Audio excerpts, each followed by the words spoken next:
What was that doctor writing, sitting at his desk?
September 7th, 1938. The patient frequently indulges in recriminations expressed in an explosive tone of voice. This morning she threw away the milk, saying it was full of urine, spittle, and all kinds of other filth. Crazed, she hears voices that order her to do things. She says she heard children singing and that they were locked up in a school. January 20th, 1939. Introverted, dazed, cannot focus on anything. When questioned and stimulated, she starts crying and weeping. At other times, she laughs. June 1st. Apathetic. Eats very little. She refuses to be touched. Does not respond. Spends her time in the grounds. The cooks report that she sits on a bench in front of the kitchens. October 14th. Return of impulsive behavior. This morning she asked for 2 eggs to make zabayoni, but when she got them, she threw them up in the air. Excited, clamorous, slightly confused, takes her clothes off. December 8th, tied to bed for 15 days. High-spirited, tends to make witty comments and use vulgar words, laughs hysterically and pleasures herself. The nurses report that about 2 weeks ago she remained in the showers on her own and didn't want to leave. They said that when they took her away, she swore at them and then lashed out and bit them. 2 nurses had to be treated for their injuries. They've kept her tied to the bed since then. Transferred to the slightly agitated ward, from the care of Dr. B to the care of Dr. C. I was with Amara in the showers. My memories are terrifying. They're not real, are they?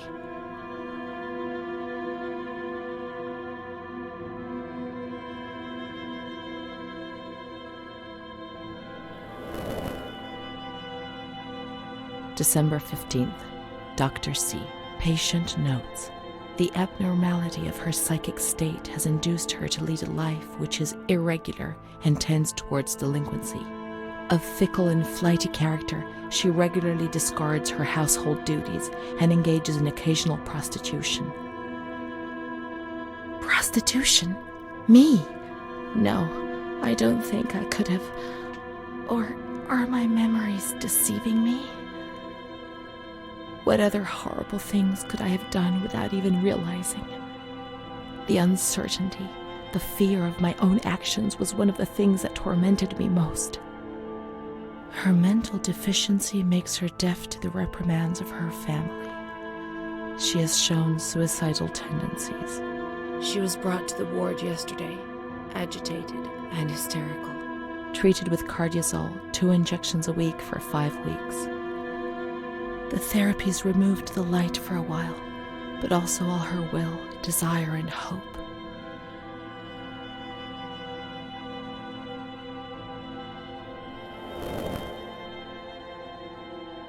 It was torture, but we had no choice. Nobody explained anything. No one tried to help us understand.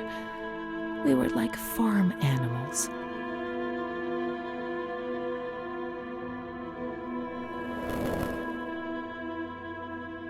June 2nd.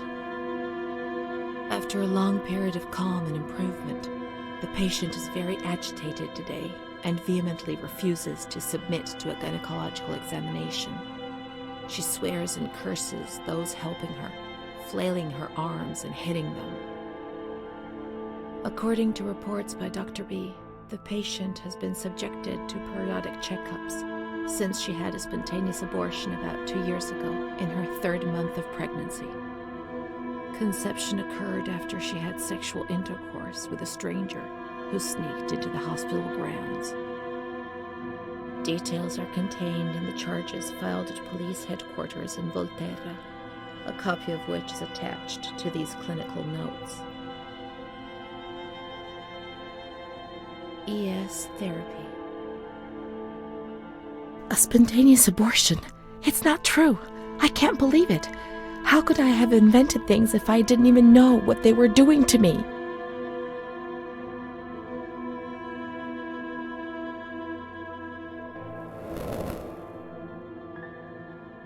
And the stranger in the grounds, I don't remember. Was that another lie?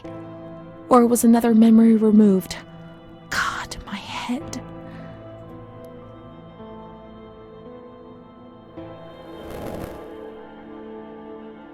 June 13th. The nurses report that she descended into a state of great mental confusion after receiving her mother's letter. She threw her soup over another inmate because she was very anxious, and then punched a nurse. Impulsive, flails about her. She rails against the doctor in vulgar terms while he is examining her, lashes out and spits. Block all correspondence to give the patient no further reason to become agitated.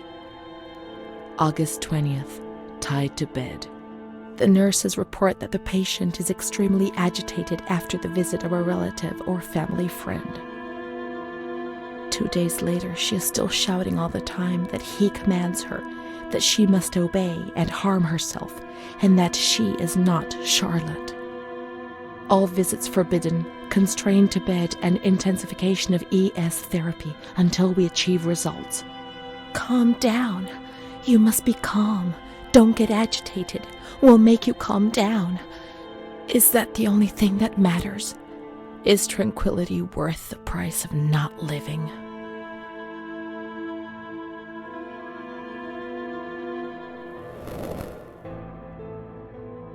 March 3rd. Alert, correct attitude, replies when questioned.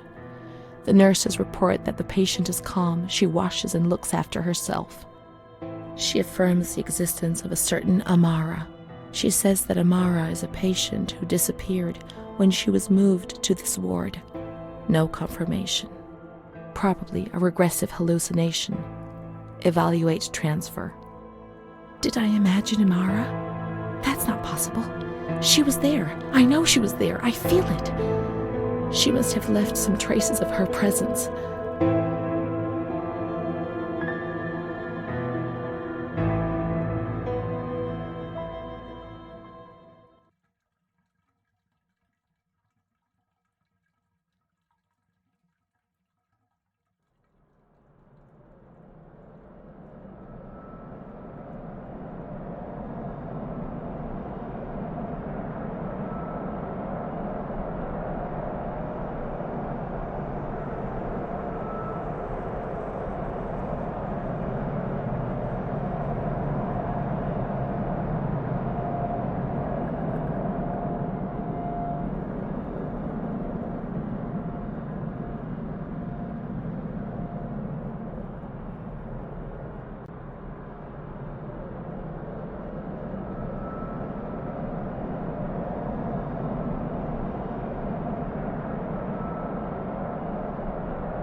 We can try to find her medical records in the archive where their letters were filed.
Amara B., aged 32, housewife, mother of 2 daughters, married to Mario B.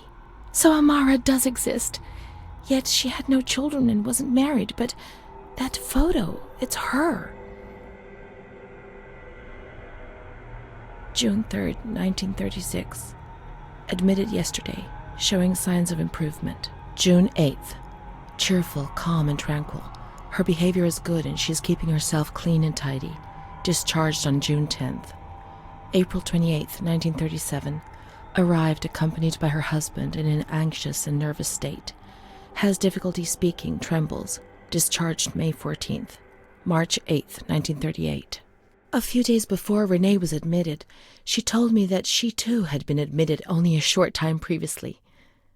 Arrived yesterday in a febrile state. Discharged March 14th. She didn't leave. Certainly not after a few days. No. June 22nd, 1939. Readmitted once more. The patient shows rapid improvement. Discharged July 2nd. August 1st, 1941. The latest of many admissions due to agitation. Discharged August 27th. She came and went, stayed only for short periods, but I remember she was always with me. Oh, what's going on? March 4th, 1942. Back again, the same situation. March 8th. Compared to previous admissions, the patient seems depressed even after a few days, although her demeanor is calm and she is attentive. Discharged March 25th. April 2nd. The patient is distracted and apathetic. Her husband brought her here and said, "She's not eating, doctor. She spends all her time sleeping. I'm so worried, doctor. You know her. You can help her." April 6th. Tuberculosis. Patient transferred to the Maragliano Pavilion and is in isolation. May 3rd, 1942. Death from tuberculosis at approximately 8:30 a.m. Is Amara dead? Poor dear friend, I wasn't even able to say goodbye to you. Enclosed is a manuscript written by the patient, probably in a state of delirium. I'm dying, I know it. I'm losing a lot of blood, bleeding internally too. It's strange. Since I came back in here, I can't stop thinking about that little girl with her sad eyes, her desperation. I only saw her for a short time, it's true, but she remains in my heart. Will she still be here? I hope to God not. I hope she's better and her mother's taken her home. My memories don't match up. What's the point of this? Perhaps my memory is playing tricks on me. Things are not as I remember them, as I see them. But she said she liked me. I just can't understand it. I just wanted to say goodbye to her for the last time. I never even said goodbye to her.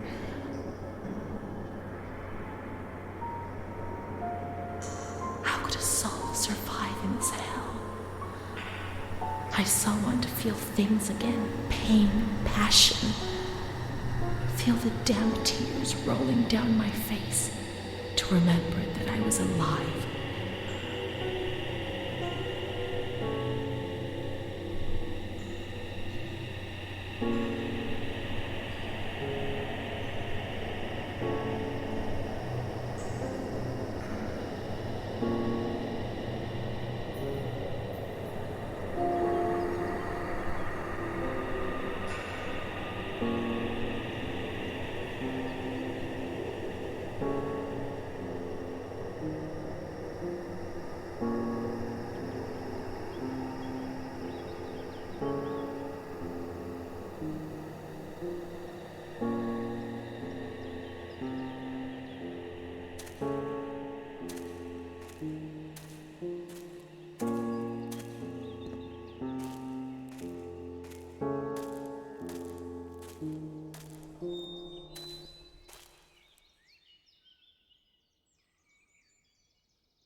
I can't be sure it's Amara's.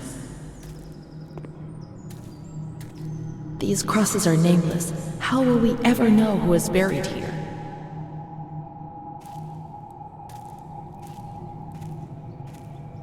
There are no names. We were worth nothing in death, as in life. If there was someone out there who cared for you, well, perhaps. I had Mom. Let's go and wait for her. She'll come and get us. She promised.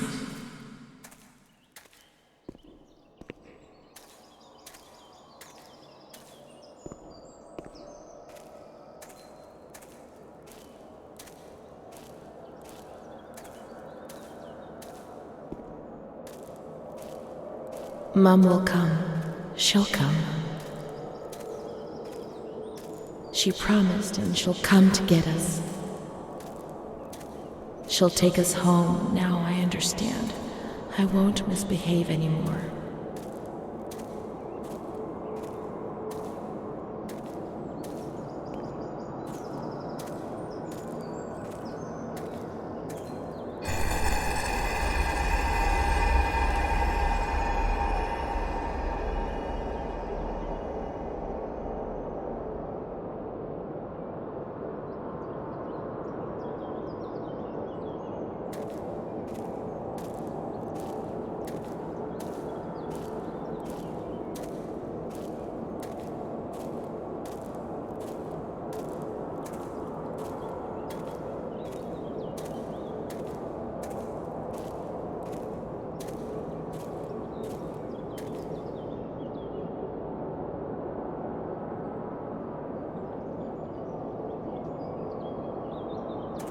I won't misbehave again, Mom. Please don't leave me here.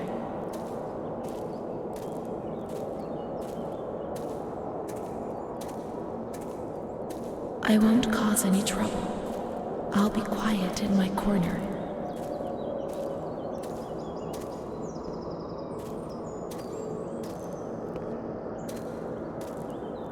How I miss that dark corner where I used to spend whole days. I'll stay there like a good little girl, but take me away from this place.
I must always concentrate on nothingness.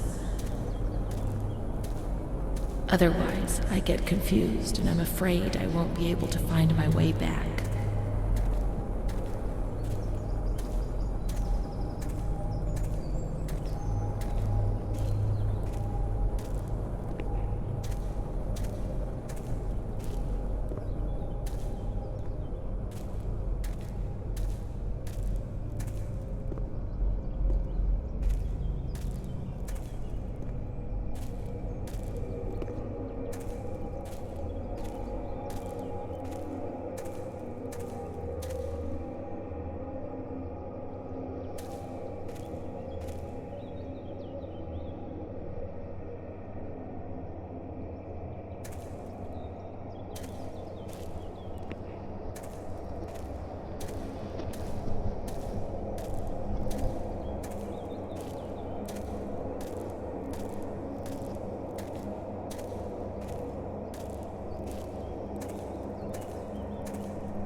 Any thoughts upset me so violently, and I can't handle them.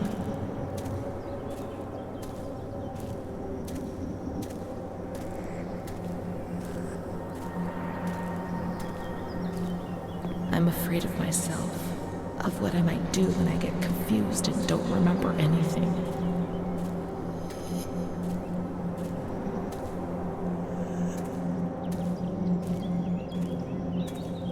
There are some wounds I'm not aware of.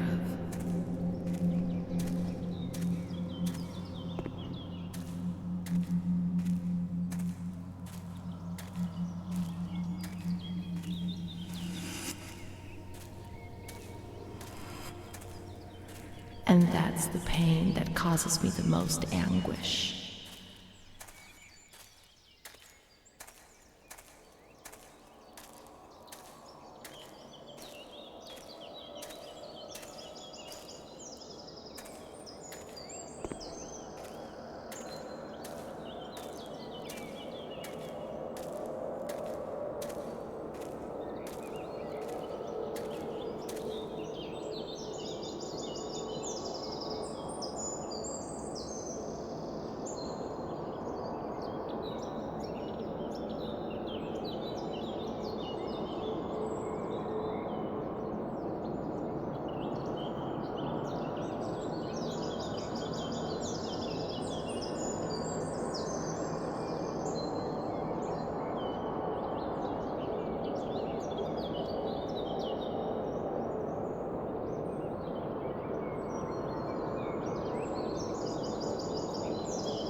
I only wish I could hide away in the shell, in my little corner.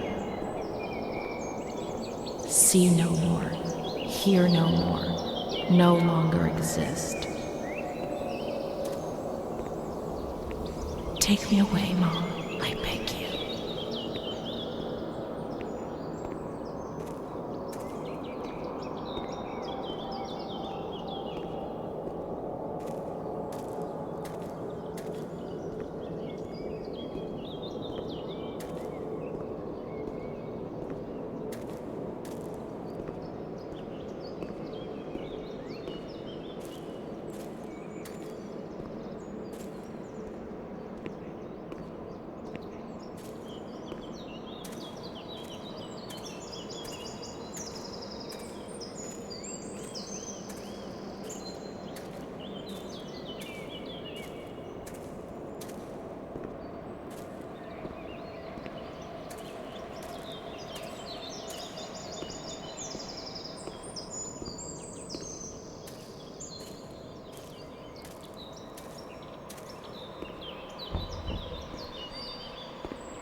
Miss, please send the following telegram to Ada T.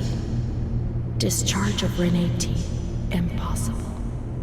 Psychiatric evaluation negative. This is a life sentence. I can't spend my whole life in here. I can't. It's a death sentence.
Uscite dal mio castello, Madame Adoré, uscite dal mio castello. Quante belle figlie, Madame Adoré, quante belle figlie. Se son belle me le tengo, Madame Adoré, se son belle me le tengo. Il re ne domanda una, Madame Adoré, il re ne domanda una. Cosa ne vuoi fare, Madame Adoré? Cosa ne vuoi fare? La vuole maritare, la vuole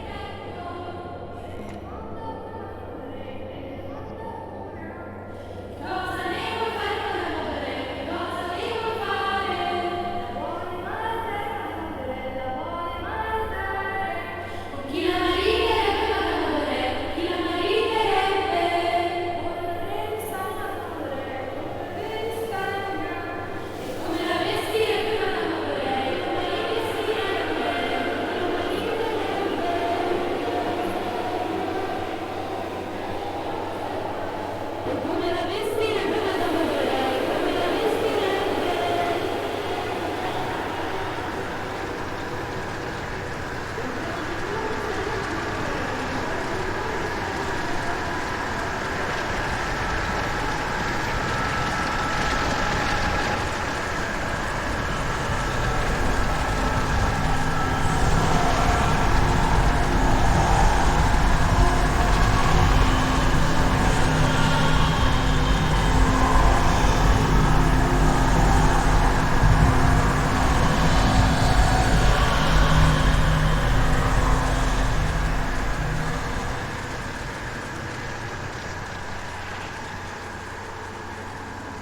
Rene's kind to Don Gino, but he always frightens me.